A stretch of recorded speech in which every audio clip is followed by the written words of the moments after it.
नमस्कार। गांव धनाना, जिला सोनीपत, हरियाणा। वो शुभ दिन 8 सितंबर 1951 को इस पृथ्वी पर जगत के तारणहार, जगत गुरु तत्वदर्शी संत रामपाल जी महाराज का गांव धनाना के इस पावन धरती पर अवतरण हुआ। दोस्तों, हम इस गांव धनाना की पावन धरती को पवित्र इसलिए कह रहे हैं कि गरीबदास जी महाराज जी ने अपनी अमृतमय वाणी में कहा है कि धन नगरी, धन भूमि, धन धन करणी, धन देश, धन करणी, धन कुल, धन जहां साधु परवेश। इस दास ने 17 फरवरी 1988 में परमात्मा की शरण मिली थी और उस दिन के बाद 6 वर्ष 1994 तक दास ने जेई की पद पर सर्विस की। काम करते, अपनी ड्यूटी करते करते भी हम भक्ति करते हैं। हमारा रूल यही है, काम भी करो, भगवान ना भूलो, बुराई छोड़ दो। लेकिन 1994 में परमात्मा ने आदेश दे दिए गुरु महाराज ने कि तू इस काम ने संभाल। अब गुरु की आज्ञा का अवहेलन करना भगत का काम नहीं होता। जो गुरु वचन पर डट गए कट गए फंद 84 के। भाई, जो गुरु वचन पर डट गए कट गए फंद 84 के।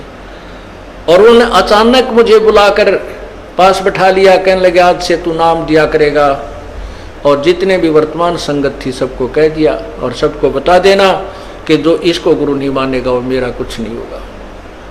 मेरे पसीने आ गए कि मैं तो 2 कौड़ी का जीव, एक मजदूर आदमी, और परमात्मा ये इतना बड़ी जो है ना, इतना बड़ा जिम्मेवारी का काम। और उनके पुराने पुराने भक्त निरे थे, लाल कपड़े पहन कर बाबा जी भी बन रहे थे, उनके साथ रहा करते। उनको सबको निकाल दिया था उनकी त्रुटियां देख जाकर। हमने नहीं पता था कि हो रहा है, क्या इनका मालिक का उद्देश्य है। जब वो 104-5 साल की उम्र थी उस महापुरुष की, हमारे पूज्य गुरुदेव की, और कहा मैं तेरे साथ रहूंगा। और तीसरा शब्द एक दिन कहा था कि रामपाल तेरे सब बराबर इस संसार में संत नहीं होगा, पूरे विश्व में तेरे बराबर संत नहीं होगा। अब इस दास का और संत का के मेल था। हम तो भगत थे, दास थे, भगवान की भक्ति करते थे, अपनी नौकरी भी करते थे, बच्चे भी पालते थे। अब कहते हैं साध वचन पलटे नहीं, चाहे पलट जावा ब्रह्मंड। उनका वचन नहीं पलट सकता, उन्हें जो कह दिया सो कह दिया। तो वही ये फल गया। नहीं, हमारी तो घर के ना सुने थे शुरू में, अकेला नाम ले रहा था। बालक भी तो बालक छोटे थे, वो तो घर जैसे कहूँ था मान जाते, उनकी माँ नहीं माने, फिर मेरे माता पिता नहीं माने।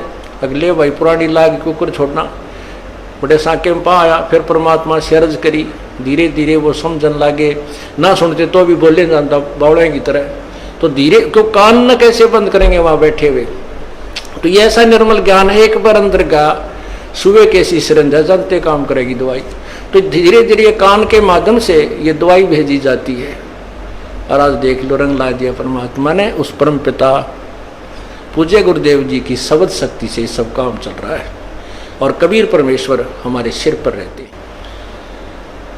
तो परमात्मा उस दिन के बाद सन 1995 में इतने 21 साल के बाद इतने पाठ हम घर घर पाठ किया करते थे। 3 दिन पाठ करते थे और 1 दिन पहले जाना पड़ता था।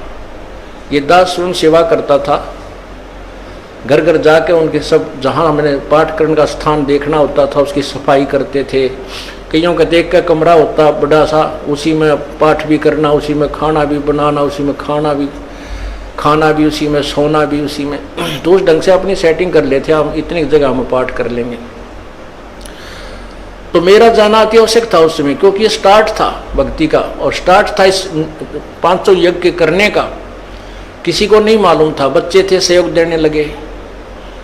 और धीरे धीरे फिर वो क्या हुआ कि इतने पाठ हो गए कि मुझे नौकरी, पहले तो क्या करता था, शुक्रवार को पाठ प्रारंभ किया।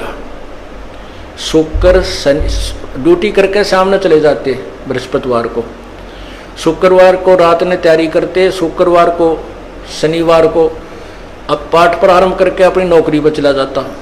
फिर शाम ना आ लेता, शनिवार इतवार की छुट्टी हो जाती। काम चल रहा था, वो हफ्ते में हुए। फिर होने लगे डेली अब अफसर भी दुखी और मैं भी दुखी। तो फिर उस दिन रिजाइन कर दिया परमात्मा के नाम पर। 18 साल की नौकरी होगी थी मेरी। हालांकि कुछ और भी हमारे साथी कह रहे थे भाई अभी 2 साल और डट जाओ, आपकी पेंशन बन जाएगी। वाह भैया, पेंशन तो करा कितनी बार होगी।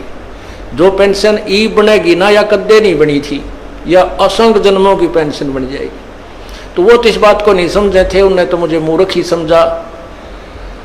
और दास की सौभाग्य था कि मुझे ये नौकरी या मजदूरी मिल गई भगवान की और उसकी पुण्यात्माओं को दलदल से निकालने की।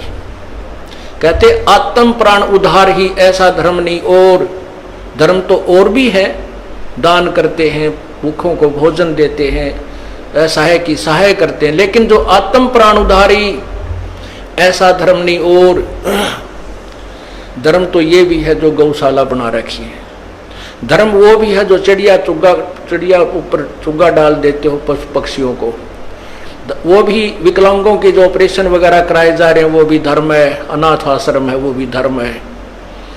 लेकिन जो आज गऊ हैं उनकी सेवा कर रहे हैं, अच्छी है, क्योंकि कोई भी प्राणी है, चाहे भैंस है, पशु है, कोई किसी प्रकार का, सबकी सेवा हमने इसी दृष्टिकोण से करनी चाहिए, क्योंकि सब में एक जैसा जीव, वो भी धर्म है। लेकिन अब तो वो आज वो गाय है, आज कोई भैंस है, और जन्म होने के बाद फिर वो सूअर की जूनी में जा सकती है। उस बीमारी तो कौन छुटावेगा उसको। तो ये ज्ञान, ये भक्ति, ये आत्मा इस जीव को उद्धार करेगी। वो फिर 84 लाख योनियों में नहीं जाएगा, या तो मनुष्य शरीर होगा, नहीं सतलोक चला जाएगा। तो कहते हैं आत्म प्राण उद्धारी ऐसा धर्म नहीं और। तो इस दास को ये आत्म प्राण यानी जीव आत्मा के उद्धार की मजदूरी मिल गई, और हरस शुक्र मनाता हूं प्रभु, आपने कैसे दया करी इस 2 कोटि के जीव पर। और ऐसे निर्मल भगवान की महिमा, ओए होए होए, जिसके नाम लेते हैं रूंग रूंग खड़े हो जाते हैं। उसके बाद परमात्मा की ऐसी महिमा हुई, अब मुझे इतनी खुशी होती है। कैसा निर्मल समाज तैयार हो रहा है। बीड़ी, शराब, मांस, तम्बाकू, उसको देखकर भी राजी नहीं है। अब ये पुण्यात्मा दोनों हाथों दान करते हैं, और हम पहले लूटन पर लगे रहा करते थे, पाप बढ़ाते थे। ये माया साथ नहीं जानी थी कि इतना नरक इकट्ठा कर रहे थे। और परमात्मा क्या कहते हैं, सतगुरु के सजदा करूं कर्म छुटाए कोटि, और जो ऐसे सतगुरु की निंदा करे फिर जम तोड़ेंगे होठ। अब जो लोग बिना देखे सोचे समझे और भक्तों की, संतों की बुराई करते हैं, अब क्या बताते हैं कि सतगुरु के सजदा करो जिसने कर्म छुटाए कोट, करोड़ों पाप कर्मों से हटाकर और पुण्य कर्मों पर लगा दिया। कितने पाप कर्म बचा दिए हमारे।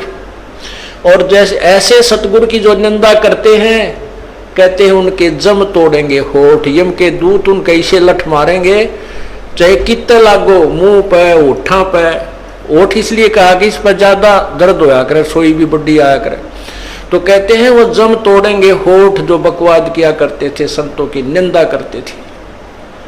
नित्यानंद जी महाराज ने यहां तक कहा है, भाई तू ना मानता ना, ठीक है, अपना और काम कर ले और कुछ कह सुन ले, पर संत की निंदा मत करिए, ये तेरे लिए बहुत जबरदस्त पाप बन जाएगा। लेकिन जो इस मार्ग से परिचित नहीं है, वो नादान बच्चे आग में हाथ दे देते, बिजली के तार को छू लेते, और ज्ञान होता सत्संग से, और सत्संग में ये काल नहीं आने देता। तो उस दिन के बाद परमात्मा की ऐसी रजा हुई कि बाग लाग गया भगवान का। और यही प्रार्थना करता रहा, परमात्मा तेरे बच्चे तुझे समझे पहचाने, दास को ये नौकरी दी है, इसमें सफल भी आप ही करोगे। इन लोगों ने तो आपको भी नहीं बख्शा था, जब जिसमें आप यहां आए थे काशी में 120 वर्ष रहकर गए, सारा जीवन आपके पीछे पड़े रहे, उन दुष्ट आत्मा स्वार्थियों ने अपने स्वार्थ के लिए जनता को सत्य ज्ञान नहीं समझने दिया और परमात्मा को बहुत यातनाएं दी गई।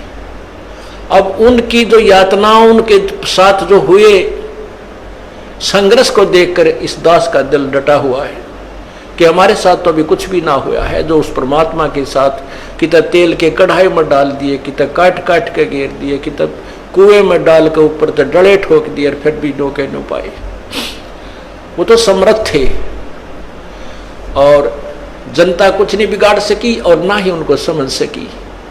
समझना चाहिए था, कुछ लोग समझे भी थे, लेकिन बाद में फिर वो ठीक ढंग से ना लगे तो भगवान ने उनको स्वयं ही रिजेक्ट कर दिया था। परमात्मा क्या बताया करते थे, कैसा ऑथेंटिक उदाहरण दिया करते थे।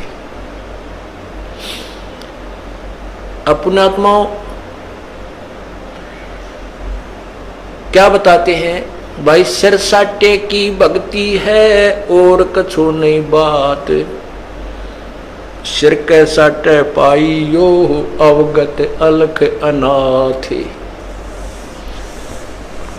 अब शीश कैसे देना है, शीश ये नहीं भाई काट के सिर चढ़ा दे भगवान के चरणों में, ऐसे नहीं। जैसे आपको परसों के सत्संग में सुना था कि गुरुदेव को समर्पण कर दिया जाए।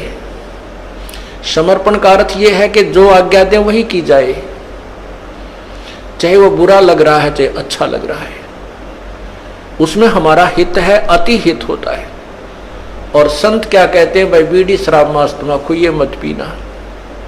संत कहते हैं चोरी जारी नहीं करना, डाके ना डालना, किसी की जेब ना काटना, ये महापाप है तेरे लिए। अपना करके खाना बेटा, भगवान भजना, इससे तेरा कल्याण होगा। और हम यही वचन नहीं मानेंगे तो फिर यहाँ स्कूल में आने की आवश्यकता क्या है, इस विद्यालय में सत्संग में आने की आवश्यकता क्या है। हम गलतियां भी गलती पे गलती करते रहे और फिर सत्संग में भी आ रहे हैं तो वो फेल हो जाएंगे विद्यार्थी, वो पास नहीं हो पाएंगे।